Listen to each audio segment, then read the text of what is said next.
Farm for Profit Podcast. Take a listen, have a blast. Farm for Profit Podcast. Learn about farming while having a laugh. Farm for Profit Podcast. Well, Tanner, we're here at Commodity Classic, and I was roaming around the show, and I found a fellow Iowan from Vinton. We got Lance here with us. That's right. Lance, welcome to the podcast. Thanks, guys. Lillibridge.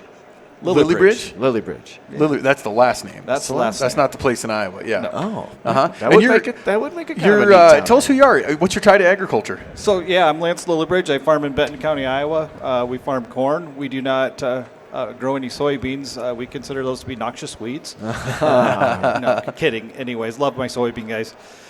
We have Red Angus cattle as well. So Okay. Very cool. Yeah. Well, and where I found him was over at the NASA booth. Yeah, he's got his picture up on the side. I said, who is that? There's that guy. That's when I first saw NASA at Commodity Classic, it took a little bit for me to put one and two together, but there's a deep connection. yeah, there is. I mean, NASA's been involved in agriculture for a long time, and a lot of us as farmers haven't realized that. But when we hit that button on our auto steer, NASA's involved in that. That's we have satellites that are sending signals and helping us guide that equipment through the field. And so all this technology that we have is directly related to NASA. That's what I think of when I just think satellites, okay? And then I think, hey, all our GPS for like the autonomy, the driving tractors.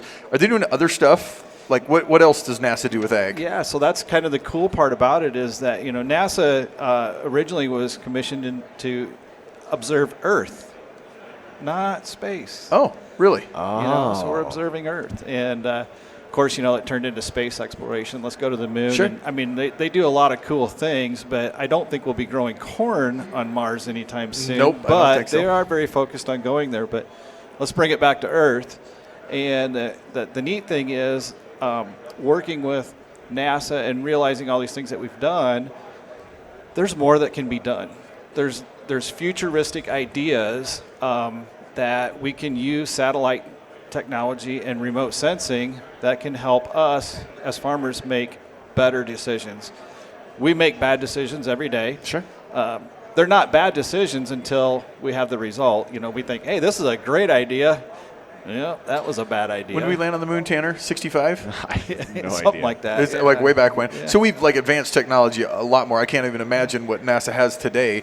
Do you know, can you give us a snapshot, like some cool things that's working right now today, or is there new things coming? Yeah, there's new things coming. One of the projects that I'm involved in is a virtual agricultural innovation lab, which is AVAIL, a project that Iowa Corn is working on with NASA. And that's going to be more about taking farm data. All us farmers have more data than we can imagine. Sure. We don't even know what to do with it sometimes. Sure. Well, NASA has that same problem. They've got all this data from a Landsat satellite that went up in 1974, I think it was. And so there's 50-some years of data. If we take all that data, that weather data, climate data, and start correlating this data that we have from the farm and saying, what happened on this day that my crop didn't, that field didn't do good that day I planted, or how did that 8 inches of rain this year affect my crop and the timing of it? We start correlating that data and doing some hindcasting. Yeah. And then all of a sudden we can build models and some AI to do some forecasting. We were just talking about this with AgX. They're about cloud cover. Yeah, exactly. There's atmospheric conditions that are affecting things that happen in our operations, and we're just not really 100% sure what those are without having that data and being able to compare it. So we're working on a collaboration between the two of us to find out what those answers are. It's pretty cool stuff. So is it a new satellite that's going up or something, or is it something that's up there? Or so there's a Landsat satellite up there. I think there's a Landsat 2 satellite also that's up there, but now we're going to have a third one that's going to go up, and this is going to have new technology on it. So one of the things that they're also working on in their ambassador team, which is Farmers Innovation Ambassador Team, another team that I'm on with NASA, is looking at futuristic technology, remote sensing that can go on the next satellite. Huh. So let's imagine that it's April in Iowa, and we've got rainfall, and we're thinking, okay, gosh, is it time to go to the field? Is that field fit to plant? Well, if I was able to look at an 80-acre field and say, the moisture level in this field is perfect conditions for me to plant. Let's move the equipment here and get it done, rather than driving out there and saying, yeah, it looks pretty good, and find out in October that maybe that wasn't a good idea. And you know that happens to farmers all over the country, that they head to the field and they get there and it might be a little bit tackier than what they really wanted, but they're here And it's time to go. and the planter's Just go. loaded, Yep. or the field cultivator's already unfolded. They just do it. Yep, exactly. So by having some remote sensing and working together to understand this data and come up with some really good tools, we can make better decisions and become more effective in our operations and more profitable in our operations. So now, Gavin Spore just walked by, and I know that when he talks very openly on social media about how spread out his farm is. So Exactly. he's north and south, a long distance. That type of technology would be very valuable to someone that does have a spread out operation. Yeah. To really make a plan as to where your equipment path's headed. that's exactly right. I mean, we're spread out over 20 miles, and it takes a half a day to go examine everything. And if I was able to wake up in the morning and look at my phone and say, yeah, the Wendell 80 is ready to go, let's go. So It'd be wonderful. if I put a bow on this all together, it's NASA equals data equals tech equals decision making. Absolutely. Yes. And then let's take it a little bit further. In growing season type decisions, is it time to add nitrogen? Is it time to side dress? Do we have a weed breakout? We can identify weed species from space. How about pests? Corn rootworm or an armyworm infestation. If we can see those things and predict them, then we can get ahead of it. Maybe we need to get out and get some tire spot spraying done.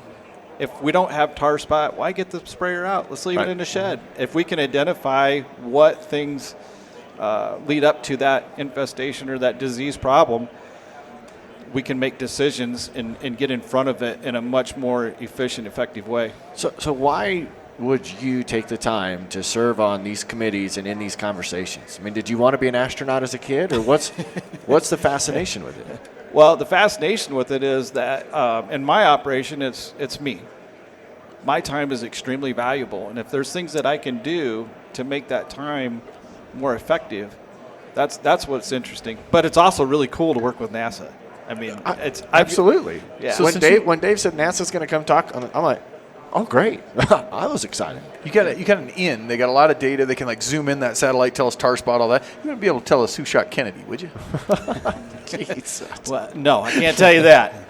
Classified. If I could, I'd Classified. have to kill you. Classified. Fair enough. So right now, though, our listeners are listening to this. This is the What's Working in Ag segment. What can they already utilize that NASA's done and put the work in for? Well, that's a good question. What can they utilize now is probably there's not a lot right at this moment. This is in the infancy stages. It's a high priority on NASA's list to get this done. And a lot of this is also food security is national security. This is something that we're doing in the United States, and once we get these models and sensors dialed in and whatnot, not only on corn and soybeans, but also tomatoes or strawberries or nuts or whatever the case may be, any type of agriculture, this can be extremely beneficial to. And then, we can also look at what's going on any place else in the world. So, and make decisions. I say it all the time. Data's the currency of the internet. You do. Data's You say it's the currency of everything. I had it long before NASA. Tell you what. Data. We got to make data-driven decisions, and so it's forward-coming data-driven decisions. Absolutely. It's also really cool to see that NASA is bringing a spotlight on agriculture. It is. There's a lot of really talented individuals, scientists, astronauts, engineers, that are putting their talents and focus on something that benefits agriculture rather than different industry. I really just want the drone I can fly on, or my own personal. You want to ride that? Yeah, that's well, that would be cool, but I'm not sure that you would need that. You could just look at your phone and pretend that. Yep, there you go. Pretend I'm there. Zoom right in. Right. That's unless you're a very thrill interesting. seeker and you need that. I do, emotion. yeah. So He would have all the time he wanted There to you go go. do that because of how efficient he'd be looking at everything on his device. right. So if folks want to learn more about what NASA's doing to help agriculture, how do they get information? Well, the booth here at Commodity Classic is a fabulous perfect place to do that. You know, you can also go to NASA's website and learn more there as well. But reach out to Iowa Corn Growers Association if you'd like. Illinois Corn as well is involved, and so as we progress, more and more folks in different industries are going to get involved, and so just be reaching out to your commodity organizations. Become a member of your commodity organizations is probably going to be one of the best ways. Very good. That's great. I appreciate it. Thank you for taking the time on a whim to come Absolutely. in here and have a conversation, shed some light on it. Really appreciate that. More to come.